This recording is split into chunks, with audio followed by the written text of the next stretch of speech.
Yahudi ne ya sanya guba a dabino zai yi alfasha, ya zo shi gurin Imam Musa ya yi azumi na yi ruwa zai sha, ya ce da Imam Musa karbi dabino in ka zo gunsha, ruwa kai buɗe baki da shi Maulana sanda ya zo sha, dabinuwar ce ya fara sakawa baki na yi cikin aɗisha.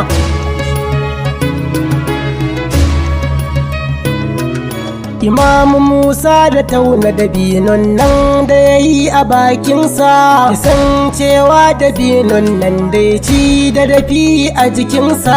har ya fara kona kayan ciki na Imam Musa, ya kona masa hanjinsa da zuciya har da kodarsa, karsa gaba daya nan ta da gargaje sun yi ajalinsa. Musulmi mun yi juyayin shahadar ka Musa al-Kazim, cikin sai Imam Musa ya da hudu karfinsa ya kare, saboda kaifin gubar da ya sha gangar jiki na yi ta zama kore. Mumini in ya kalli Imamu hawaye kawai zai share, garin Bagdad a lannan ko ta ina kuka ne ya kaure. Mabiya a halin gidan manzo da Banu Hashim suna tare.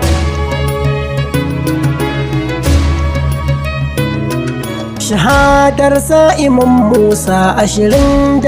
ne ta kasance, cikin wannan wata na Rajab Allah zan so kalamin ce, je Bagdad kabarinsa in ziyarce shi amintacce, tsinewa aduwinsa Haruna Gawi la'antacce, sauran masu dafa mara a gurin ajalin nagartacce.